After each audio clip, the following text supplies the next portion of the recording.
Dear students, आपने recently transpose का concept पढ़ा है मैट्रिसेस टॉपिक में। ट्रांसपोज से रिलेटेड दो हमने डेफिनेशंस पढ़ी, सिमेट्रिक और स्क्यू सिमेट्रिक मैट्रिक्स की। सिमेट्रिक मैट्रिक्स जिसका ट्रांसपोज वो खुद होती है, और स्क्यू सिमेट्रिक मैट्रिक्स वो मैट्रिक्स जिसका ट्रांसपोज करने पर वो नेगेटिव हो जाए। तो अब एक बहुत ही इंपॉर्टेंट थ्योरम नंबर 2 आ रही है, जिसमें ये कहा जाता है कि कोई भी स्क्वायर मैट्रिक्स जो है उसे हम दो पार्ट्स में तोड़ के लिख सकते हैं। उसे हम दो अलग अलग मैट्रिसेस के सम के रूप में लिख सकते हैं, जिनमें से एक मैट्रिक्स तो सिमेट्रिक होगी और एक स्क्यू सिमेट्रिक। थ्योरम की स्टेटमेंट है कि every square matrix can be written as the sum of a symmetric and skew symmetric matrix. हर स्क्वायर मैट्रिक्स को एक सिमेट्रिक और एक स्क्यू सिमेट्रिक मैट्रिक्स के जोड़ के रूप में लिखा जा सकता है in one and only one way. One and only one का यहां पर मतलब क्या है कि पहले हम ये दिखाएंगे कि एक तरीका ऐसा है जिससे वो सिमेट्रिक और स्क्यू सिमेट्रिक मैट्रिक्स के जोड़ के रूप में लिखी जा सकती है, और ओनली वन का मतलब क्या है कि केवल एक ही तरीका है, उसके अलावा कोई और तरीका नहीं हो सकता। तो आइए हम इसका फर्स्ट पार्ट प्रूव करते हैं कि किसी मैट्रिक्स को एक सिमेट्रिक और स्क्यू सिमेट्रिक मैट्रिक्स के जोड़ के रूप में कैसे लिखा जा सकता है। देखिए, बहुत सीधी सी बात है। ए मैट्रिक्स आपको दी हुई है, कोई भी स्क्वायर मैट्रिक्स हो सकती है, कोई जरूरी नहीं कि वो सिमेट्रिक है या स्क्यू सिमेट्रिक है। ऑर्डिनरी कोई भी 2x2 या 3x3 4x4 ऑर्डर की स्क्वायर मैट्रिक्स, आप उसको हाफ इंटू 2a लिख सकते हैं, नो प्रॉब्लम। 2a को आप a प्लस ए लिख सकते हैं, कोई दिक्कत नहीं है। अब आप क्या करेंगे, a equal to half a plus A तक पहुंच गए, आप इसमें a डैश ऐड कर देंगे और a डैश को सब्ट्रैक्ट कर देंगे, जिससे कोई फर्क तो नहीं पड़ेगा, क्योंकि जो चीज ऐड करी वही चीज आपने सब्ट्रैक्ट कर दी, तो नो चेंज। लेकिन होगा क्या कि हाफ a प्लस ए में यहां मैंने a डैश ऐड किया और यहां मैंने a डैश सब्ट्रैक्ट किया है। अब क्या होगा, हाफ इंटू ए प्लस ए डैश को मैं अलग कर लेता हूं और इस हाफ को a माइनस ए डैश के साथ लेके अलग कर लेता हूं। इससे क्या हुआ कि ये पूरा का पूरा जो एक्सप्रेशन है ये दो टुकड़ों में डिवाइड हो गया, दो टुकड़ों में बट गया। पहला टुकड़ा half a plus A dash और दूसरा half into A minus A dash. मैं इसको एक छोटा नाम दे देता हूं p और इसको नाम दे देता हूं q। अब मैं इस p और q को अलग अलग लेके चेक करूंगा कि इनका ट्रांसपोज क्या बनता है। देखिए, ये चीज वैसे हम पहले भी कर चुके हैं। p जो है वो half a plus A dash है, जब हम इसका ट्रांसपोज करेंगे p डैश तो क्या होगा, half a plus A dash का ट्रांसपोज, a का ट्रांसपोज a डैश हो गया, और a डैश का ट्रांसपोज करेंगे तो a dash dash double dash या डबल ट्रांसपोज हो गया। डबल ट्रांसपोज करने पर a डैश डैश का a आ जाएगा और ये a डैश ही रहेगा। अब यहां आप क्या देख रहे हैं, half a dash plus a, वापस वही आ गया ना, मींस p का ट्रांसपोज करने पर p आ रहा है। दैट मींस जो ये p dash equal to p आया है, ये हमें क्या रिजल्ट दे रहा है कि p सिमेट्रिक मैट्रिक्स है। इसी प्रकार जब आप इस q को लेके चलेंगे, इसका ट्रांसपोज करेंगे, तो देखिए q है half a minus A dash, जब आप इसका ट्रांसपोज करेंगे तो q dash equal to half a dash, और a डैश का डैश करेंगे ट्रांसपोज का ट्रांसपोज, तो वो a आ जाएगा। इसमें से आप माइनस कॉमन ले लेंगे तो वो क्या बनेगा, minus half a minus A dash means minus q। तो q डैश का ट्रांसपोज माइनस q होने का मतलब क्या है कि q यहां पर स्क्यू सिमेट्रिक है। तो हम इस रिजल्ट पे पहुंचे कि a को हम p प्लस q के रूप में लिख सकते हैं। ये देखिए, जहां पर p सिमेट्रिक मैट्रिक्स है, ये देखिए, और q जो है वो स्क्यू सिमेट्रिक मैट्रिक्स है। मींस हमने ये तो प्रूव कर दिया कि किसी भी स्क्वायर मैट्रिक्स को एक सिमेट्रिक और एक स्क्यू सिमेट्रिक मैट्रिक्स के जोड़ के रूप में तो हम लिख सकते हैं। अभी अब बात आती है कि ओनली वन वे, एक तरीका तो हमारे पास है। कोई भी मैट्रिक्स आप ले लीजिए, आप एग्जांपल नंबर 22 देखेंगे अपनी बुक में, तो उसमें इसी प्रकार का एक एग्जांपल दे रखा है। आपको एक मैट्रिक्स दी हुई है और आपने उसके दो टुकड़े करके लिखने हैं, तो आप कैसे करेंगे,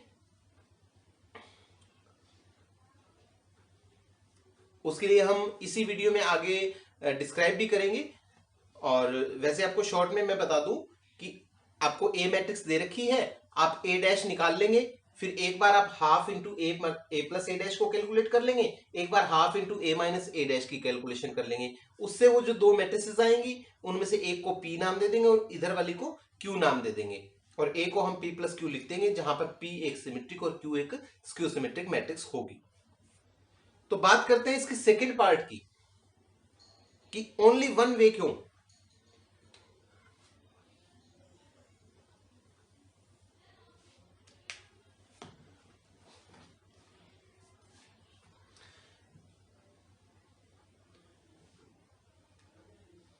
यहां कहा गया है कि ओनली वन वे, लेकिन हम मान लेते हैं कि इसके अलावा, एक तरीका तो यही हो गया, हम मान लेते हैं कि इसके अलावा भी कोई दो ऐसी मैट्रिसेस है, एक सिमेट्रिक और एक स्क्यू सिमेट्रिक, जिनको जोड़ने पर ए आ जाता है। हो नहीं सकता ऐसा, लेकिन मान लेते हैं कि अगर संभव हो तो if possible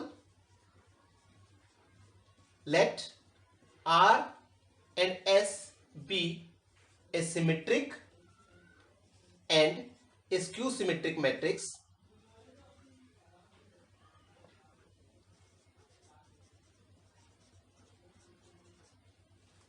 such that A is equal to R plus S, where R is different from P and S is different from Q। वैसे तो हम A को सिर्फ P प्लस Q की फॉर्म में ही लिख सकते हैं, जहां पर एक सिमेट्रिक और एक स्क्यू सिमेट्रिक मैट्रिक्स P और Q है, लेकिन हमने इसके अपोजिट मान लिया कि इनके अलावा भी एक सिमेट्रिक और एक स्क्यू सिमेट्रिक R और S मैट्रिसेस ऐसी हैं जो इन दोनों से तो डिफरेंट है और उनको जोड़ने पर A आ सकता है। अब आप देखिए, ये A हो गया R प्लस S के इक्वल। अब A डैश कीजिए, क्या होगा? A dash equal to R dash plus S dash, A dash equal to R dash plus S dash. R dash अब करेंगे तो क्या होगा? R आएगा, क्योंकि हम यहां लिख चुके हैं कि R एक सिमेट्रिक मैट्रिक्स है। R सिमेट्रिक है तो R dash equal to R हो गया, और S डैश जो है वो एक स्क्यू सिमेट्रिक मैट्रिक्स है, इसलिए S डैश की वैल्यू जो है वो माइनस S हो जाएगी, राइट। अब आपके पास एक A है और एक A डैश है, आप इन दोनों को ऐड कीजिए, A प्लस A डैश क्या होगा? R प्लस S और R माइनस S, दोनों को ऐड किया 2R हुआ, S माइनस S कट जाएगा, यहां से half A plus A dash equal to R हो गया। और ये क्या है? ये मैट्रिक्स P है, आप यहां देखिए ये P मैट्रिक्स है, तो P इक्वल टू R या R इक्वल टू P। इसी प्रकार से जब आप A माइनस A डैश करेंगे तो क्या होगा? R प्लस S में से R माइनस S घटाएंगे तो R से R कट जाएगा, S और S 2S हो जाएगा, ये 2S हुआ। तो यहां से जब आप S निकालेंगे तो वो 1/2 A माइनस A डैश आ जाएगा, और 1/2 A माइनस A डैश आपने यहां देखा है कि वो Q के इक्वल है, तो यहां से रिजल्ट निकला कि S और Q इक्वल है। लेकिन हमारी अजम्पशन क्या थी? R तो P से डिफरेंट है, S Q से डिफरेंट है, और यहां क्या हुआ कि R P के इक्वल है और S Q के इक्वल है। तो यहां क्या हो रहा है कि कंट्राडिक्शन पैदा हो रहा है। कंट्राडिक्शन क्यों पैदा हो रहा है? क्योंकि हमारी अजम्पशन गलत है, हमने ये बात गलत अज्यूम कर ली कि इस P और Q के अलावा भी कोई मैट्रिसेस हो सकती हैं सिमेट्रिक और स्क्यू सिमेट्रिक, जिनको जोड़ने पर A आ जाए। दैट मींस P और Q अकेली दो ऐसी मैट्रिसेस हैं जिनको जोड़ने पर A आ सकता है। तो ये ओनली वन वे वाली बात, एक यूनिकनेस वाली बात यहां से क्लियर होती है। तो बच्चों, इसी थ्योरम पर आधारित आपकी बुक में एग्जांपल नंबर 22 मिलेगा, जिसमें क्या है कि एक 3x3 ऑर्डर की मैट्रिक्स दी हुई है, और उस मैट्रिक्स को आपने एक सिमेट्रिक और एक स्क्यू सिमेट्रिक मैट्रिक्स के जोड़ के रूप में एक्सप्रेस करना है। तो वैसे तो ये क्वेश्चन बहुत ही आसान है, इसलिए मैं एग्जांपल नंबर 22 को एक बार आपकी प्रैक्टिस के लिए छोड़ रहा हूं, और एक 2x2 ऑर्डर की मैट्रिक्स A ले ली है मैंने यहां पर 1 2 3 5। इस मैट्रिक्स को मैं एक सिमेट्रिक और एक स्क्यू सिमेट्रिक मैट्रिक्स के जोड़ के रूप में एक्सप्रेस करना आपको सिखाने जा रहा हूं। तो अभी आपने थोड़ी देर पहले थ्योरम में ही पढ़ा था कि हम मैट्रिक्स A को हाफ A प्लस A लिख सकते हैं, उसके बाद इस A में A डैश जोड़ दीजिए और इस A के आगे A डैश माइनस कर दीजिए, इससे कोई फर्क भी नहीं पड़ेगा, लेकिन हम जो फर्क चाहते हैं वो फर्क भी आ जाएगा। क्या कि half A plus A dash अलग हो जाएगा जो कि एक सिमेट्रिक मैट्रिक्स होगी, और half A minus A dash जो है वो अलग हो जाएगा, वो एक स्क्यू सिमेट्रिक मैट्रिक्स होगी। तो इस काम के लिए हमें क्या करना है? छोटी सी बात है कि A मैट्रिक्स आपको दे रखी है, आपको A डैश कैलकुलेट करना है, और उससे half A plus A dash और half A minus A dash, ये दो चीजें ज्ञात करनी है और यहां पर उनकी वैल्यू रख देनी है। तो देखिए A आपको दिया हुआ है, और मैंने यहां पर ए डैश निकाल लिया है इसकी रोज को कॉलम बना के और कॉलम्स को रो बना के। ए डैश आ गया। अब ए और ए डैश को लेके एक बार ऐड कर दीजिए, जोड़ेंगे तो 1 और 1 2 हो गया, 2 और -3 -1 हो गया। इस प्रकार से इसको हमने जोड़ लिया, ए प्लस ए डैश आ गया। अब हाफ से मल्टीप्लाई करेंगे दोनों साइड तो हाफ ए प्लस ए डैश ये आ जाएगा। अब ए में से ए डैश घटा लीजिए और उसको हाफ से मल्टीप्लाई कर दीजिए, इससे half A minus A dash की ये वैल्यू आ जाएगी। अब ये जो दो वैल्यूज हाफ ए प्लस ए डैश ये आ गया, half A minus A dash ये आ गया, ये दोनों वैल्यूज आप इस एक्सप्रेशन के अंदर रख दीजिए तो आप देखेंगे कि ए मैट्रिक्स के हमने दो पार्ट्स कर दिए, दो टुकड़ों में उसको स्प्लिट कर दिया, जिसमें से पहला पार्ट जो है वो एक सिमेट्रिक मैट्रिक्स है और दूसरा पार्ट एक स्क्यू सिमेट्रिक मैट्रिक्स है। That's it. तो इस तरीके से आप एक्सरसाइज 3.3 कंप्लीट कर लेंगे। तो नेक्स्ट एक्सरसाइज 3.4 के लिए हम बहुत जल्दी मिलते हैं एक नए वीडियो लेक्चर के साथ। तब तक के लिए all the best. Thank you so much.